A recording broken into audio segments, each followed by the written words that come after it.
Hi, Early Brit Lit. I just wanted to give you an update for this week. I'm going to talk a little bit about the test, and then I'm going to talk about what's coming up after the test. Thank you to everybody who turned in their presentations last week. I have not graded those yet because, as I reminded you of before, I'm actually just going to be looking at the presentations and the tests and your current grade at this point in the semester all at the same time. And then I'm going to contact you with all that information at once to prevent you from getting like a bunch of different notifications from me.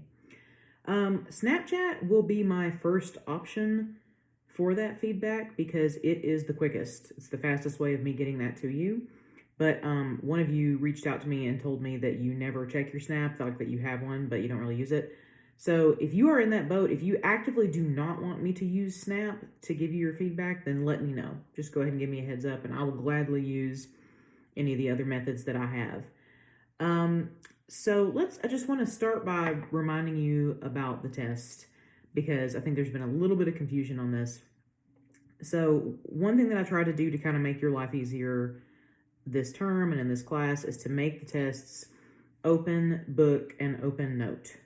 And what that means is, and I know I've said this 20,000 times, but anything that's on Edmodo, anything that is posted to our Edmodo class page, you can use for the exam. So the actual texts themselves, anything that I posted and made for you, or any notes that you have taken on any of that material, all of that is stuff that you can use during the test. Using just stuff that's floating around on the internet randomly, that is cheating. In the context of this class, in the context of this exam, that is cheating because the whole point of the assessment now is that it is measuring how much you are able to understand and navigate the resources of the class that have been given to you. It is not assessing how well can you go to Google and look up some BS that somebody random wrote and just stick it in there in the time limit. Do you understand what I'm saying? So if I look at your test answers and you are quoting somebody other than me or Chaucer, that is cheating. And that's going to result in an automatic 0 on the exam. So I'm not trying to be negative. I just want to let you know what you're getting into. I didn't have any issues with your particular class last time, but I just want to be absolutely crystal clear about what resources you are allowed to use and what you're not, because I just don't want to have that conversation with any of you about why you're losing 20 points from breaking the rules of what is allowed for this particular exam. So if you have any questions about that, if you need any clarification, don't hesitate to let me know. I'm happy to help. But in essence, if it's on Edmodo, you can use it. If you're getting it from other parts of the internet, you can't. So, and this test, I will tell you, out of the 3 exams that I historically do, although the last one's kind of broken up into 2 different installments, this is the hardest, usually, because there are very specific short answer questions. So if you want more details about the test, there is a guide posted to Edmodo. Just scroll down and look for it that tells you everything that's going to be on there. Coming up after the exam, which, by the way, you have 2 hours for this time instead of 80 minutes. Coming up after the exam, we're going to be starting our Shakespeare unit, and we're going to be doing that by actually watching a movie together as much as we can called Shakespeare in Love. And it came out in, I believe, 1998, and it, I think, won the Academy Award the year that it came out. So your job after the test, after Wednesday, will be to acquire this movie, and you can do that through whatever means works best for you, but it's Shakespeare in Love. Gwyneth Paltrow is in it if you need to search it by cast member. And probably the easiest thing is to rent it on Amazon Prime. It should be about $4.